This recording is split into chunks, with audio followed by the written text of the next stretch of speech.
श्रीराम समर्थ।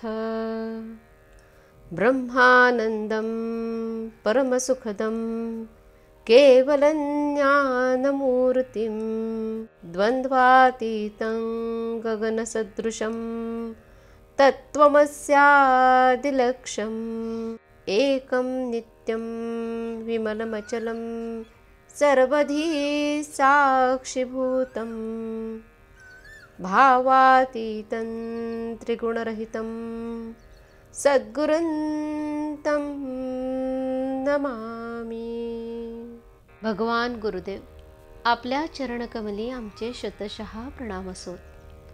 आम्हा संसारी लोकांच्या आत्मकल्याणासाठी अहोरात्र झटणे हेच आपले जीवनचरित्र होय। आम्ही आपले खरे मानसपुत्र आहोत। आपण भगवंताचे नामधन आमच्यासाठी ठेवले आहे। त्या नामात गोडी उत्पन्न व्हावी आणि आमचे मन नामात रंगून जावे, हीच आमची आपल्या चरणी एकमेव प्रार्थना आहे। जय जय रघुवीर समर्थ।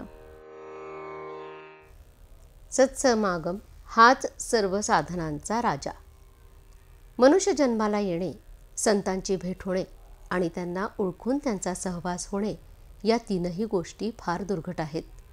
म्हणूनच सत्समागमासारखा लाभ नाही असे म्हणतात।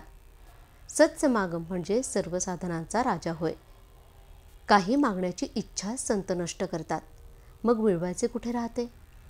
संत बनणे व्यावहारिकदृष्ट्या काही सुखाचे नसते। एखाद्या स्नानसंध्याशील आणि सदाचरणी माणसाच्या अंगावर तेज दिसते, कारण देहाला धरून झालेल्या कर्माचे ते तेज असते। पण एखाद्या सत्पुरुषाच्या देहावर बाहेर तसे तेज दिसणारही नाही। आत वावरणाऱ्या भगवंताच्या ज्ञानाला योग्य असा सत्पुरुषाचा देह असतो। देहाच्या आधाराने भोगण्याची या जगामधली जी सुखे आहेत, त्याचे मार्ग सत्पुरुषापेक्षा आपण प्रापंचिक लोक जास्त जाणतो। परंतु देहाच्या पलीकडे असणारे आणि कायमचे टिकणारे आणि देहाला विसरून आणि देवाला स्मरून जे मिळवायचे, असे भगवंताचे सुख आहे। ते प्राप्त होण्याचा मार्ग समजावून घेण्यासाठी आपण सत्पुरुषाकडे गेले पाहिजे। विषय तृप्तीसाठी जावे आणि निर्विषय होऊन यावे, हा संत संगतीचा परिणाम। असा जो असेल तोच संत नव्हे, प्रत्यक्ष भगवंत होय। अशांची संगती केव्हा होईल ही तळमळ असावी। संत आपल्याला सत्य स्वरूपाची ओळख करून देतात। सत्पुरुषाने आखून दिलेल्या मार्गाने काया वाचा मनाने जे कर्म केले जाते ते पौरुषच होय। आगगाडीत बसणारी सर्व माणसे, मग ती कोणत्याही क्लासमध्ये बसणारी असोत, इतकेच नव्हे तर बिनतिकिटाची माणसे देखील गाडीबरोबर सरळ म्हणजे शेवटच्या स्टेशनापर्यंत जाऊन पोहोचतात। त्याचप्रमाणे संतांची संगत करणारी सर्व माणसे भगवंतापर्यंत पोहोचतात। त्यांच्यामधली बिनतिकिटाची म्हणजे दुष्ट, पापी, दुराचारी, त्याज्य आणि अयोग्य अशी माणसे सुद्धा तरून जातात। मात्र कोणीही गाडी तेवढी सोडता कामा नये, हाच सत्संगतीचा महिमा।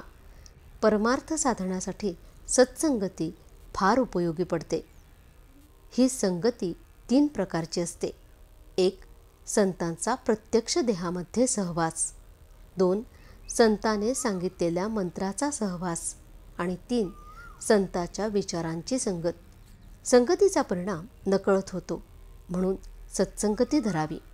आपण ज्याकरता जन्माला आलो ते कारण फक्त संतच उमगले, म्हणून त्यांना शरण जावे। संत स्वतः समाधान मिळवून ते दुसऱ्याला देतात, हे त्यांचे आपल्यावर केवढे उपकार आहेत। आजचे बोधवचन: संतांजवळ जे समाधान असते ते आपल्याला लाभले म्हणजे संतांची प्रचिती आली असे समजावे। जानकी जीवन स्मरण जय जय राम। श्रीराम समर्थ।